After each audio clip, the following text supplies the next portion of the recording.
Hello to everyone watching, and thanks for tuning in today. I'm Assemblywoman Dahle, representing the 1st Assembly District, which encompasses the northeastern corner of our great state, 9 counties and 25,000 square miles. I hope everyone who's watching today are well and safe. I know it's hard to stay positive during these uncertain times. That is why we've decided to highlight the great work that's happening in Assembly District 1 and talk with individuals who are helping members of our communities. So today I am joined by Kevin Trutna on behalf of Feather River College in Quincy. Thank you so much for joining us today. Feather River College provides services for greater education opportunities for the community of Plumas County. Kevin has served as Feather Rivers College since 2012. He is active in the Quincy Rotary, Quincy Chamber of Commerce, and a frequent speaker at Plumas County civic organizations. Prior to joining Feather River College, he worked for 14 years at Yuba College as Vice President of Academic and Student Services, as well as Dean of Math, Engineering, Science, and Health. Kevin is here today to talk with us about his work, as well as giving us some tips about what we can do now to continue learning and forging ahead during these uncertain times. Thank you again for joining us today. Thank you. It's my pleasure. We've been talking about, we spent the first couple weeks kind of in emergency mode, but now we're in recovery mode and planning for the future, because this too shall pass, and we need to take a leadership role into how we're going to get out of it. And I think that's important to talk about. So thank you. That is very important. So right now the college campus is closed to the public. You mentioned it yourself, and 3 other people were working from there. So is all the staff on campus or working from home? What's the ratio there?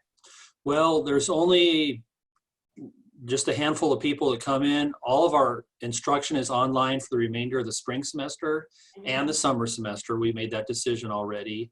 All of our support staff are working from home. We have a skeleton crew. Some of the facilities people come in. We have a great state asset here in the college, and so we really need to protect that asset. And as the spring is coming, we get, down limbs and weeds and trees, and so there's some maintenance aspects. We had a water line break the other day, and life goes on. They don't know about the coronavirus, so. Right. Maintenance still has to continue. So what kind of information is being requested of you and from your students and from the community as well? Well, Feather River College is unique. There's lots of things, and Feather River College is unique. We're one of only about 7 California community colleges to have dormitories. So our students were uprooted out of their dormitories in the middle of spring break. A lot of them still have their stuff here in the dorms, all their personal belongings, not all their personal belongings. And that's a large question we have from our students. As you know, from northern rural California, internet is our biggest problem. The internet access of our students.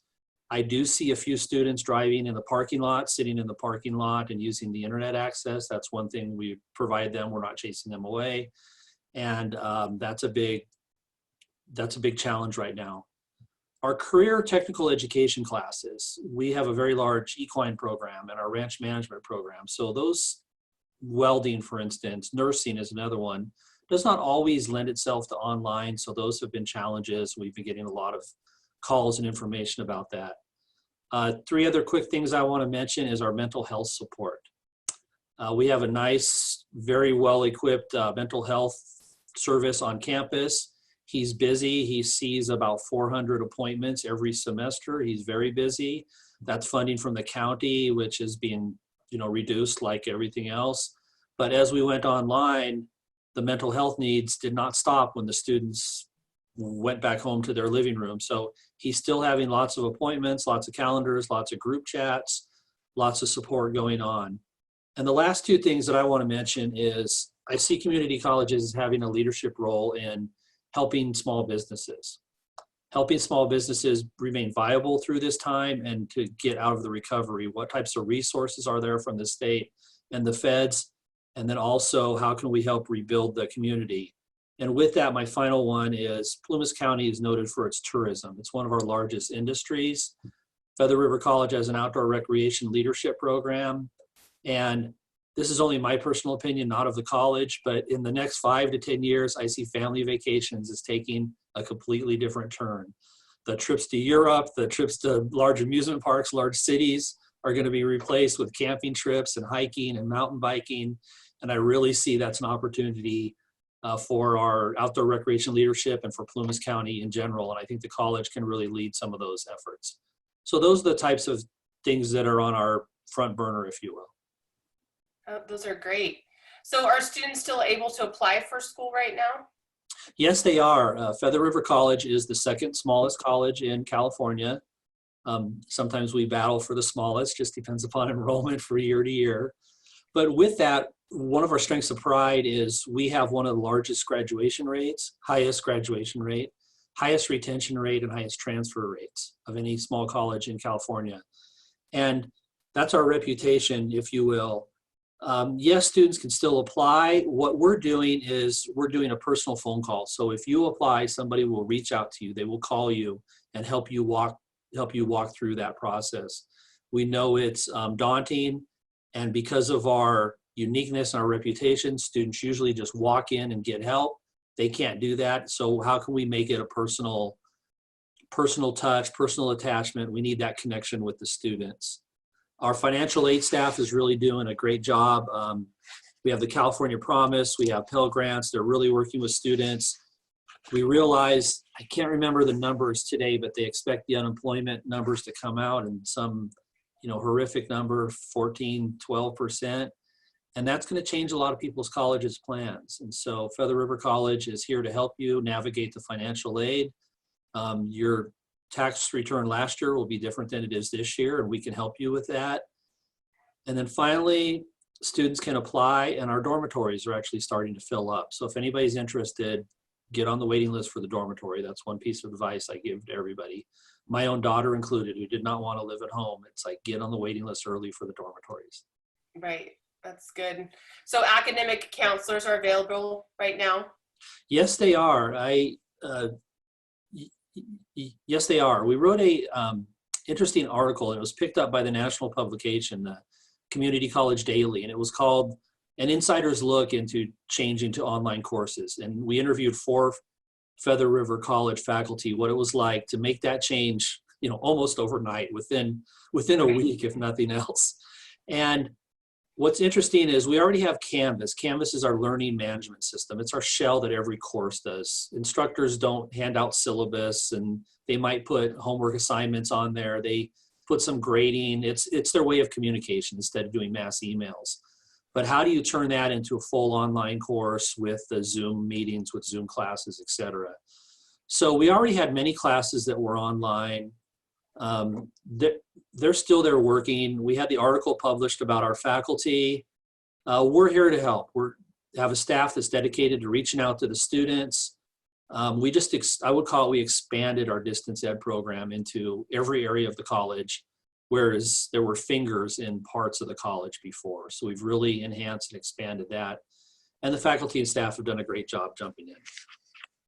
Well, I would think that, so you mentioned small businesses and people, adapting and changing. What kind of certificates do you offer there? Because I know I've been amazed to watch how small businesses have, been very creative, how they can stay open, becoming online grocery stores, if you're a restaurant owner.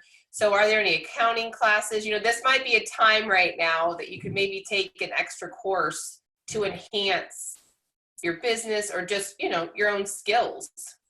Yeah, we offer we call them small level certificates, typically 1 or 2 classes. In things like accounting and personnel and some regulations, HR ideas, payroll. We offer lots of those types of classes, and I really see those as expanding as we work with our faculty in the next couple months. Yeah, I think that's great because people are home and, maybe taking it one course is doable now that maybe wasn't before when you were commuting, to and from work every day. So I think that's very exciting for those of us that are past the college years, but we could still take some classes. So how are you preparing for students to come back, to be back on campus? We are making, lots of plans. We're planning on opening in the fall as usual. If that doesn't happen, we have contingency plans. We've talked about different lengths of schedules. I'm actually on the statewide board for athletics, and some of their discussions are interesting. Our football players, our volleyball players, our soccer, our fall sports, they usually report to campus about July 22nd, which in reality is what, 3-4 months away, and not that far away, 3 months away. And we don't know if that's going to be a reality. One thing that the statewide 3C2A is the organization is talking about is maybe pushing back the starting date for all sports. Another idea floated around, these are just ideas being talked as we plan, is to make every sport a spring sport, which would give us time to do that. Now that'll give us some logistics problems, but how do we develop a schedule that fits the students' needs? That's our biggest challenge. Our academic counselors are doing a great job. One of them wrote me and said, I said, tell me something that the public doesn't know about your job. And they said, my job changed from an 8-to-5 to a 24/7 job. So our academic counselors, and because they're providing daycare and schoolwork for their own children. So one of them says, I work well into the night, and that's when a lot of students want to communicate. They don't, you have college age students, they don't mind talking at 11 o'clock at night. And so he stays up late, deals with his kids during the day, and then works into the night responding, working with students, lots of Zoom meetings and chats with those. So yeah, we are open. We're trying to get the personal touch, trying to maintain that contact, trying to maintain the engagement. And we're finding that's what's key with our students. They really appreciate that. Well, yes, one of our sons is home right now. Well, both of them are home, but one is continuing trying to finish another quarter from Cal Poly. And so what I've been encouraging him to do when he's stuck on things, because the internet obviously is a huge, it's an obstacle that is for our remote kids, and to just communicate with his professors and his instructors about the reality of what he's facing. So I think that's important. They also have their friends, many of their friends are home here in Big Valley from Shasta College, and encouraging them to finish those classes, just finish strong out this semester. Because I think it was, it's disheartening. Move back home, move back in with your parents, and then still, that wasn't really the plan yet, was to move back in with your parents quite yet, maybe back for the summer. But that's good to know that you have counselors available, that they can have those conversations, the encouraging conversations to finish strong, finish out your semester. When you've started it, let's finish it. Don't just give up. You'll be behind if you do. One thing that we've really learned, and our faculty have to be commended for this, is they surveyed all of their students, and some are doing Zoom meetings at the normally scheduled time, but they're also recording it so students can watch it later. They realize, because students have been upended, some of them are in different time zones. My daughter actually has a student that had to go back to Korea. So if their class meets at 10 in the morning, this student would have to wake up at, whatever the time difference is to attend the class. So our faculty have really adapted for their own particular curriculum, whether it's biology or history. Do I hold it at the regular time? Can I just record it? Is there another way to do it instead of a Zoom meeting? They're actually reporting that students are having to write more, which is a good thing. And we have an equine professor. She actually wrote, and it was part of our article that was published. She says, I think it's making our students think more than they ever had to do, because before they would get on the horse, and when we teach them how to train and ride horses, you have a split second to react. Now they have to describe in detail, so it's causing them to pause and reflect. And some students who do have access to their own horse are filming themselves riding, and the other students have to critique the riding technique.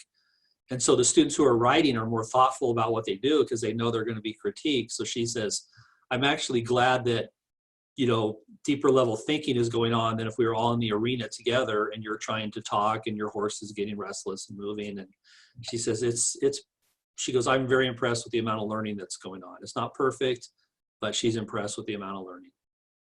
That's good, because there are a lot of questions for labs, for instance. Chase is taking weed biology. So he came out of his room one day and he had to go out onto the property and find 6 different weeds. And so then I came back into the kitchen later, and I'm now, the science lab. They're in the sandwich bags in the kitchen window are the weeds for whatever he's trying to work on. So we're all becoming labs in our homes and everywhere. But definitely it's good. You're also, as a parent, now this is front lines of watching, you know, the time it takes for their classes. I think when they're away at school, you see their grades, but you don't necessarily see the time that they put into that studying. And so that's been really good for me. It's been really good for a whole family to know that, you know, Chase has hours ahead of him on homework and study time, and that's his job right now. So anyway, I think it's been good. It's been good for us to see that. So if someone wanted more information about Feather River, how would they start that? Where would they go first? Well, I think the best place is our website, and it's frc.edu for Feather River College. We have social media. We're active on Twitter. We're active on Snapchat. We're active on Facebook a little. Snapchat seems to be our biggest engagement with the students from the college. I myself am active on Twitter. Somebody made me do the Twitter account, which I didn't want to do, but the students seem to like it, and I'm trying to give out encouragement to them through this, through this situation. We have a number of graduates that follow us, so that's been kind of neat to see. And then last fall, back in November, we were featured on PBS, national television, on public broadcasting. So if you search PBS, you go to our website, actually, frc.edu, there's a very nice video article that PBS did on our Bachelors of Equine and Ranch Management. So that really gives you some good scenery of the campus. It allows prospective students to see what it's like. They interviewed about 4, 5, 6 different students, all from throughout the state of California, Southern Oregon area, what it was like to come to Feather River and why they chose it. But I would start at our website. That's the best place. Okay, great. Can you share a story with us about Feather River College that speaks to the dedication and commitment to Plumas County? Sure. I have a couple things that I would like to do. One is our Child Development Center. And so we have a daycare, Child Development Center. It's not the academic program. We do have an academic program if you want to open your own child care center, but this is the center to watch over children. And our staff in there, they had to send students home, and students, I mean kids, this is a preschool. And these preschool students really don't understand what's going on. They just know that they can't see their friends, they can't see their teacher. So what our Child Development Center has done, they've been taking to reading online and sending those out to their students so they can still maintain the touch with their teacher. But what really impressed me, kind of above and beyond all expectations, is they now have parents at home that were used to sending their kid to a daycare as they work. Now they're working from home, or maybe they're not working. The parents need as much support as the children that were in the child care center. And these are experts who work in the field, so they're doing as much counseling and coaching with the parents on the child development aspect as they are working with the children, trying to maintain that contact. Totally above and beyond what they're required to do, totally above and beyond what they would normally do in a day-to-day operation, but they're really stepping up. They want to maintain that sense of community and keep that sense of community going, and their hearts are really in it for the children. And that's countywide, and that's one quick example. I have many more if you want, but that epitomizes what our staff are doing. Well, that's wonderful, because I'm sure those parents truly appreciate the support right now, because everyone's trying to navigate this as best we can. I mean, our youngest daughter is 10, and so she's home doing schoolwork and, trying to work from home, as well as switching over, go sit with her, do some math, do some science, come back to meetings, and I'm sure that that's very helpful for those parents of younger ones too, because we have expectations. I remember when the boys were little, I thought they would do something, for an hour in one block of time. That was never going to happen. So I'm sure it's very helpful for those parents to hear someone who is educated into early childhood development to tell them the expectation should be this, because that's all they can do right now. Well, and then they're actually asking, what activities can I do to help my child get ready for kindergarten? What can I help them to do for pre-reading? What, sensory activities? And so, they're just not trained in this, but they're really stepping up. So that's been very positive. Well, that's wonderful. Well, I just want to thank you so much for taking the time today to join us and to give us some really great information about Feather River College and how to find you. Again, the website is www.frc.ed. So thank you, Kevin, for your time. And I hope to be in Plumas County soon in person. It's so gorgeous there. We would often travel there for sports. I love the town of Quincy. It's just absolutely beautiful there. And thank you again for your time. And this information and other updates will be available on my website. So thank you for joining us today. And we hope you've learned some great information as we all try to protect and prepare ourselves and our families and our communities during these uncertain times. God bless you and your family. And thank you for staying safe. Stay home. And we're all in this together. Have a great day. Thank you.